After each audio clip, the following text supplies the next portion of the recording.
Olá, seja muito bem-vindo, seja muito bem-vinda a mais um episódio do Rádio Nerd. Eu sou o Daniel Nascimento e desde já agradeço pela sua audiência no programa de hoje. Continuamos a nossa maratona do Oscar 2025, já é amanhã a premiação. Estamos aí na nosso nono episódio, ou seja, 9 filmes. Você já pode encontrar aí a resenha aqui no canal do Rádio Nerd. Falta um que vai sair ainda no dia de hoje. Hoje, sábado, sai agora o episódio de Nickel Boys, né? O Reformatório Nickel. E mais tarde vai sair aí o episódio de Um Completo Desconhecido. Então fique ligado nos nossos canais do Rádio Nerd, porque vamos encerrar neste sábado a maratona do Oscar 2025, a premiação acontecendo amanhã no período da noite. Aí você também já pode maratonar a nossa resenha também para ficar aí mais atualizado nos filmes, né? Na nossa opinião sobre os filmes que estão concorrendo aí ao prêmio de melhor filme, entre eles o brasileiro Ainda Estou Aqui. É uma temporada em que o público brasileiro está bastante atento a essa premiação, por causa, lógico, do filme Ainda Estou Aqui, depois de muitos anos, o último filme do Brasil a competir ao prêmio de melhor filme internacional foi lá em 1999, então tem aí 26 anos que o Brasil não compete pra valer, vamos dizer assim, no filme, na premiação de melhor filme internacional. E não só isso, o Brasil também entrando aí na competição para melhor filme do ano entre os 10. Então você pode procurar aí no nosso canal que tem a crítica do filme Ainda Estou Aqui e da atuação da Fernanda Torres no Rádio Nerd, segundo a opinião do Rádio Nerd. Vamos comentar sobre Nickel Boys hoje, que é um filme assim que eu tô bastante assustado porque que ele não tem uma maior visualização. Por que ele não tem uma chance maior? A gente sabe os filmes que estão ali na dianteira, que estão muito próximos ali, que estão cabeça a cabeça lutando pela premiação maior da noite do Oscar. Mas eu, assim, desse filme, de todos os outros filmes que eu já assisti praticamente todos que estão competindo, falta apenas um completo desconhecido. Esse filme ele deveria estar sendo mais falado, tá? E talvez ali competindo. Não sei se para ganhar, eu acho que para ganhar é muito, né? Mas competindo numa competição mais ali próximo dos favoritos, esse filme ele deveria estar, pois ele toca num assunto muito espinhoso e delicado para a história dos Estados Unidos, vamos dizer assim, né? Até porque até hoje essa ferida ela não foi curada definitivamente. Aliás, não só nos Estados Unidos, mas no mundo todo, que a gente está tratando aqui do racismo, né? Então esse filme ele tem uma tratativa muito interessante, a ótica muito interessante da visão racial, principalmente na época que esse filme passa lá para os Estados Unidos. Esse filme ele se passa lá na década de 60, final da década de 50, início da década de 60, onde a briga lá pelos direitos civis, né? Então estava rolando muito forte, tinha ali a figura do pastor reverendo Martin Luther King, né? Então é um filme que passa nesta época. Vou pegar aqui a sinopse do filme e fazer como eu fiz com os outros, né? Nickel Boys ou Nickel Boys pode... Ó, tava lendo outra coisa aqui. Lê a sinopse, né, Daniel? Tava lendo. Nickel Boys, ou Reformatório Nickel, né? A amizade poderosa formada por dois jovens negros é o centro principal de Nickel Boys. O filme, baseado no romance do mesmo nome, vencedor do prêmio Pulitzer, acompanha a aliança entre Edward e Turner, dois adolescentes afro-americanos que são enviados para um brutal reformatório juvenil na Flórida, no ápice da implementação das leis de segregação. A forte irmandade criada ali entre os dois forja um refúgio de esperança e carinho em meio aos horrores e à violência sofrida dentro do reformatório de detenção. Enquanto o Edward cultiva em Turner uma nova e mais otimista perspectiva do mundo, Turner conhece ali a realidade desse mundo bárbaro e ensina a Edward os truques necessários para sobreviver. Tudo isso tendo como pano de fundo o notável e iminente movimento pelos direitos civis, encabeçado por Martin Luther King e Malcolm X, né? Com um estilo inovador e uma história emocionante, Nickel Boys traz um retrato sensível dos Estados Unidos cruel e racista que ainda se confirma até os dias atuais. Então, tem ali dois jovens e o que chama atenção nesse filme primeiro, o filme é feito, 99% do filme é feito com a câmera de perspectiva. Como assim? O filme te coloca no lugar do personagem. Então a câmera é como se fosse ali o personagem mostrando a perspectiva, vamos dizer assim, do personagem, como o personagem tá vendo aquele momento ali, né? Então o filme é sempre tendo a câmera em primeira pessoa. E a câmera em primeira pessoa, ela vai estar ou no Edward, né? No Edward, que é o personagem, vamos dizer, principal do filme, ou no personagem do amigo dele, que é o Turner, né? Então tem esses dois personagens. E a câmera, ela sempre vai estar na primeira pessoa, ou em um ou em outro. O primeiro personagem, que é o Edward, né? Vamos dizer assim, o Edward, ele tem uma história bastante interessante, que é o que? Ele foi, vamos dizer, uma pessoa que caiu ali naquele reformatório, não vou dizer por engano, mas ele estava na hora errada, no momento errado, né? Porque ele está indo para uma faculdade, que o professor dele deu lá o folhetinho para ele procurar uma faculdade para estudar. Ele está indo e no caminho ele encontra um rapaz que dá carona para ele. Só que o rapaz tinha acabado de roubar aquele carro. Um rapaz negro tinha acabado de roubar aquele carro. Então a polícia prende os dois. E aí, mesmo ele falando, mesmo a família dele, a avó dele, falando que ele não era bandido, que ele era inocente, a justiça, lógico, estamos falando dos Estados Unidos dos anos 60. Ou seja, os Estados Unidos, a justiça ali não ia dar jamais voz para aquele rapaz e para aquela família negra. Então, eles mandam aquele garoto ainda para o reformatório e lá, nesse reformatório, ele, assim, encontra todas as barbáries que acontecia nesse reformatório, que é chamado de reformatório Nickel, né? Nickel, por isso o filme Nickel Boys, né? Mas nesse reformatório ele encontra esse amigo que tem uma visão diferente do mundo, enquanto o Edward, ele tem uma visão de esperança, vamos dizer assim. Então ele tem a ideia, por exemplo, de derrubar todo aquele sistema dentro do reformatório, né?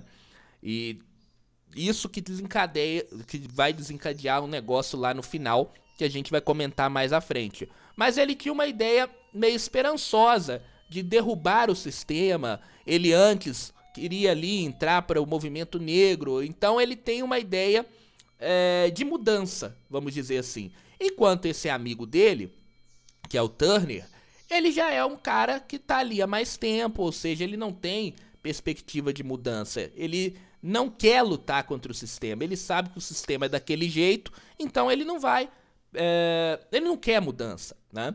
E essa diferença é que une os dois, porque a partir dali, daquele momento em que os dois se encontram pela primeira vez ali, eles conversam pela primeira vez, vamos dizer assim, é que surge uma relação ali entre os dois. E essa relação vai durar praticamente o filme inteiro, né?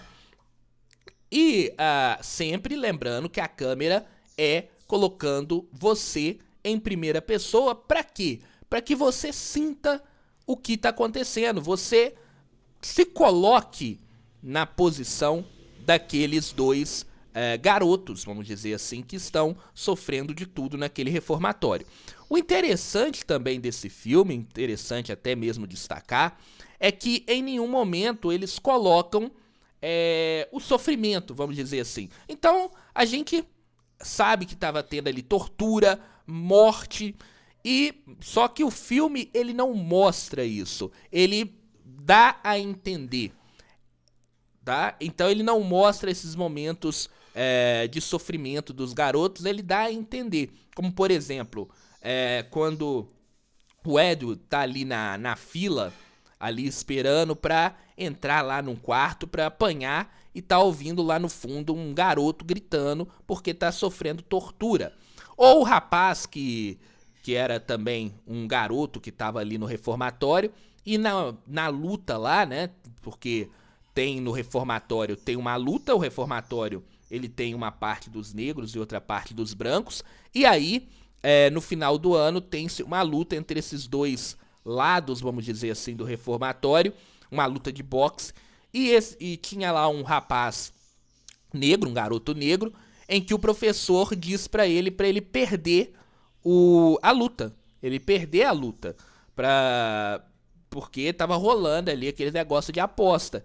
E aí ele não vai perder a luta, ele vai, luta e vence, né? E aí, lógico, o professor dele de boxe vai e mata ele. Mas fica subentendido que ele morreu, que ele não aparece mais depois, né? Mas não mostra acontecendo de verdade o fato. Isso é muito interessante, né? Porque já fica subentendido o que tá acontecendo. Não precisa mostrar, né, pra nós. E aí o diretor, na minha opinião, ele no caso aí, brilhante, né? Porque não precisa mostrar pra saber o que de fato estava acontecendo. O diretor Raymond Ross, né? Vou pegar aqui o nome do diretor, Raymond Ross.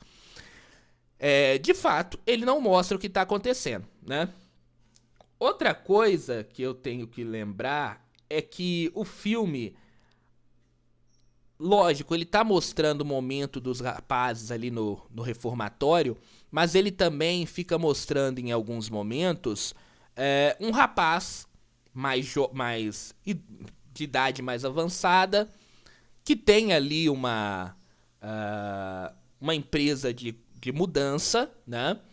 E ao mesmo tempo também ele fica correndo atrás para poder revelar a verdadeira história que acontecia lá no reformatório. E aí o filme fica dando a entender que aquele rapaz ali, porque o filme, uma pequena parte do filme fica mostrando o futuro, né? E aí depois ele volta lá no passado, lá no reformatório.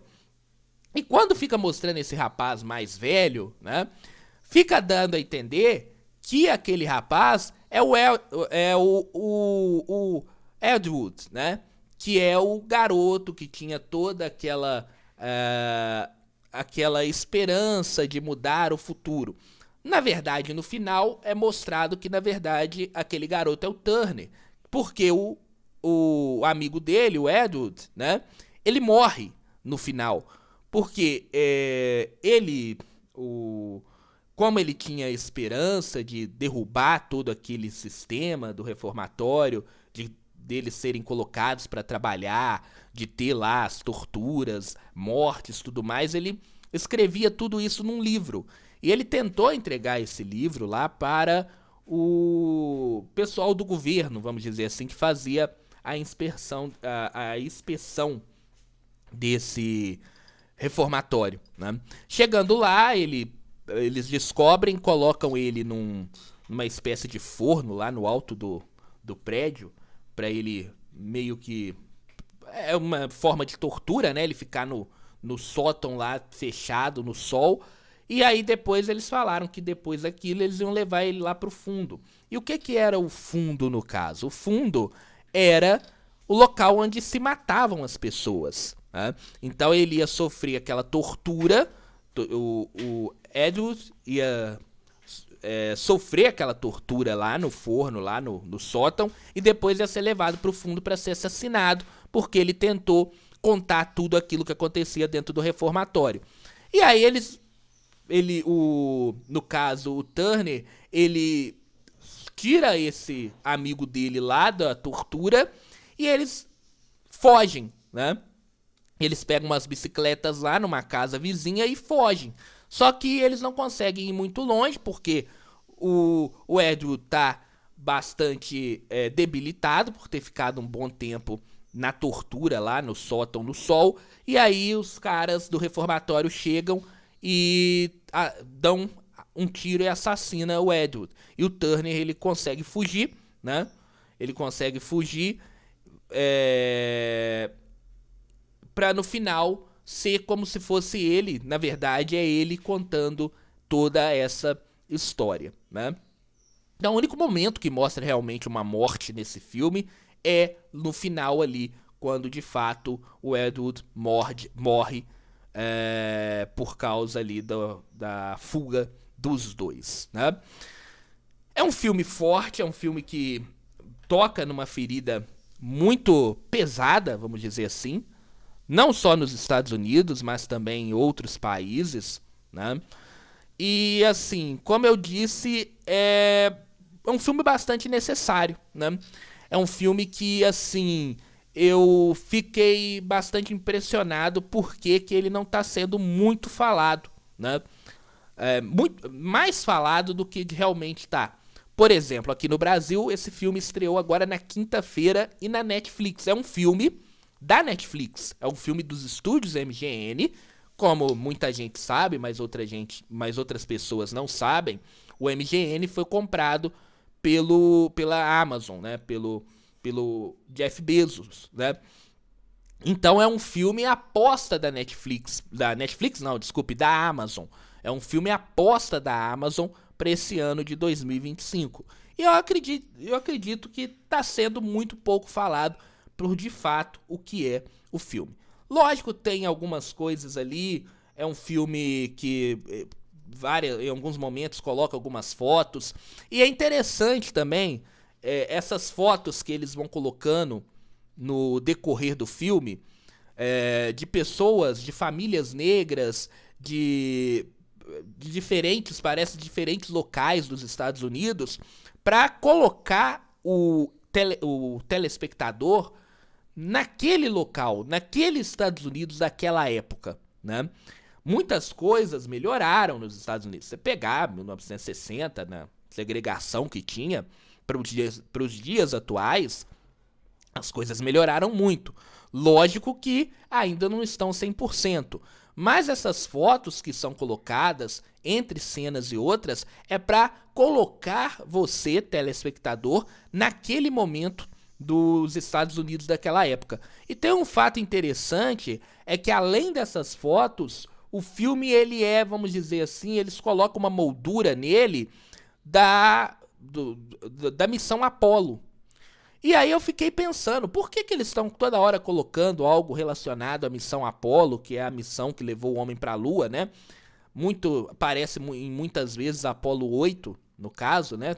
Teve várias missões Apollo, mas é a missão que levou o homem à Lua para mostrar, pelo que eu cheguei à minha opinião e o meu entendimento, para mostrar que os Estados Unidos, aquela potência, aquele país com tanta gente inteligente que levou várias depois, né? Levou várias pessoas à Lua, é esse mesmo país que não consegue resolver um negócio, vamos dizer assim, simples, de que todas as pessoas são iguais, né? Então, no meu entendimento, exatamente por isso que o diretor, e aí brilhantemente, no caso, o Raymond Ross, ele usa o exemplo da missão Apollo para mostrar que ao mesmo tempo que os Estados Unidos é um país tão desenvolvido, que coloca uma pessoa na Lua, ele tem esse problema grave e sério de querer segregar as pessoas, e não só isso, né? É colocar jovens que talvez são infratores, né, ali numa posição, vamos dizer ali, num local aonde poderiam levar eles à morte no caso, né?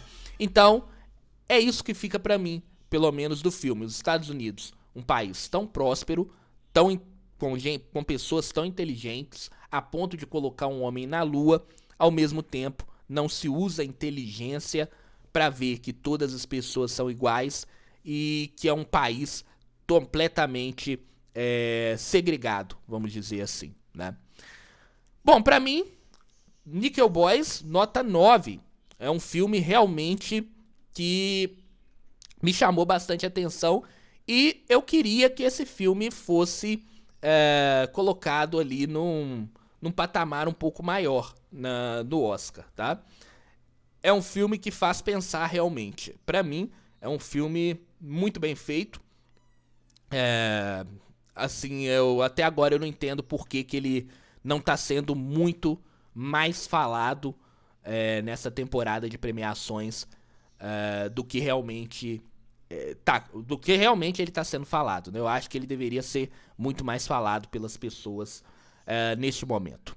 É isso, ponto final em mais um episódio do Rádio Nerd. Lembrando que ainda hoje tem o último episódio da nossa maratona do Oscar, e aí vamos falar sobre o filme Um Completo Desconhecido, que é aí a cinebiografia do Bob Dylan, né? Eu acho que é a cinebiografia do Bob Dylan, né? Então tá, até daqui a pouquinho vamos trazer aí esse outro episódio. Um grande abraço a todos e até lá.